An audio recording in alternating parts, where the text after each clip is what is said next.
సిగ్గు లేకుండా మాట్లాడుతున్నాడు రేవంత్ రెడ్డి గారు. ఏమంటున్నాడు? 5 గ్యారంటీలు అమలు చేసిన బొంకుడే కాకుండా కొత్త మంత్రం మొదలు పెట్టిండు. నేను లంకె బిందెలు ఉంటాయనుకొని వచ్చినా ఈడ ఖాళీ కుండలున్నాయి అని మాట్లాడుతున్నాడు రేవంత్ రెడ్డి. నాకు తెలియక అడుగుతా, ఖాళీ కుండలు, లంకె బిందెలు, గడ్డపారలు పట్టుకొని, తటపారలు పట్టుకొని, నెత్తి మీద తువాల చుట్టుకొని అర్ధరాత్రి ఎవరు తిరుగుతారు లంకె బిందెల కోసం? పాడుపడ్డ కోటలలో, పాడుపడ్డ గడిలలో, పాడుపడ్డ దేవాలయాల్లో ఎవరు తిరుగుతారు? ఇదివరకు ఏం చేస్తుండే కొండారెడ్డి పిల్లలు నాకే తెలియదు, మీకే తెలియాలి. కల్వకుర్తోళ్ళు మీరే క్లోజ్, మాకు కాదు, మీకే ఆయన సంగతి.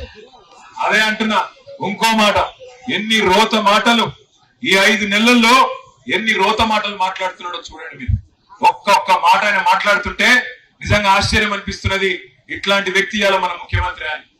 నా కొడకల్లారా, పేగులు కట్ చేస్తా, మెడలేసుకుంటా, మెడలు చుట్టుకుంటా మాట్లాడుతుంది.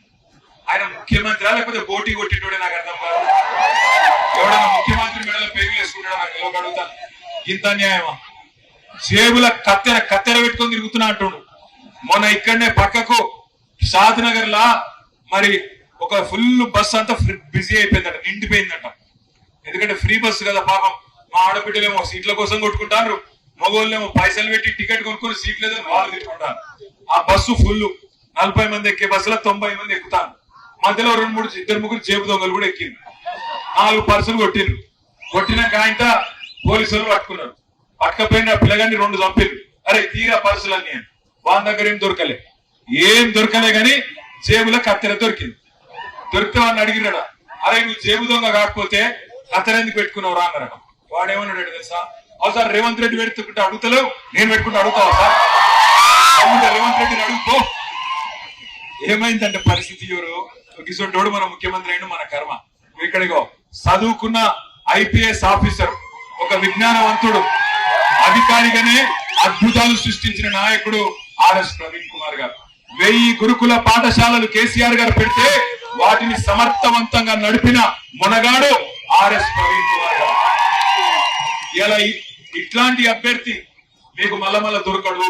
మల్లమల్ల చెప్తా ఉన్నా, ఇట్లాంటి అభ్యర్థి నాగర్ కర్నూలు పార్లమెంట్ సభ్యుడిగా రేపు ఢిల్లీలో లోక్సభలో కాలు పెడితే మన గౌరవం పెరుగుతుంది, మన కల్వకుర్తి గౌరవం పెరుగుతుంది, మన నాగర్ కర్నూలు గౌరవం పెరుగుతుంది.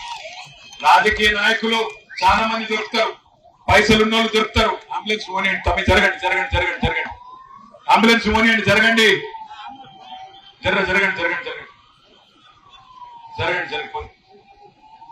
రాజకీయ నాయకులు బొచ్చడి మంది దొరుకుతారు, పైసలు ఉన్నోళ్ళు, రకరకాలుగా వచ్చిన వాళ్ళు మస్తు ఉంటారు. కానీ చదువుకుని ఒక పేద కుటుంబం నుంచి ఐపీఎస్ ఆఫీసర్ అయి ఆ తర్వాత మరి 7-8 ఏళ్లు సర్వీస్ ఉండగా అది విడిచిపెట్టి ప్రజాసేవకు, ప్రజా జీవితంలో అడుగు పెట్టి మళ్ళీ ఓడిపోయినా మరి ఈరోజు టిఆర్ఎస్ పార్టీ వైపే చూసి కాంగ్రెస్ ప్రభుత్వంలో ఎన్ని బంపర్ ఆఫర్లు ఇచ్చినా నిన్ను ఎంపీ చేస్తాం, టిఎస్పిఎస్సి చైర్మన్ చేస్తాం, నిన్ను ఉపాధ్యక్షుడు చేస్తాం, మన ప్లానింగ్ బోర్డు వైస్ చైర్మన్ అని చెప్పి కేబినెట్ హోదా ఆశ చూపెట్టినా అదేది పట్టించుకోలే ప్రవీణ్ అన్న. ఇలా మన కోసం, మన పార్టీలోకి మన గులాబీ కండువా కప్పుకొని మన కోసం వచ్చిండు ప్రవీణ్ అన్న. నేను వీళ్ళందరినీ మనస్ఫూర్తిగా ఒకటే ప్రార్థిస్తున్నా, ఏమైనా గతంలో కల్వకుర్తిలో మా వల్ల తెలుసో తెలియకనో ఏమన్నా చిన్న పొరపాట్లు జరిగినా, తప్పులు జరిగినా అది మనసులోకి వెళ్ళి తీసేయండి. ఇవాళ మీకు ఒక అద్భుతమైన అభ్యర్థి నాగర్ కర్నూలు పార్లమెంట్ కు మీకోసం వచ్చిండు.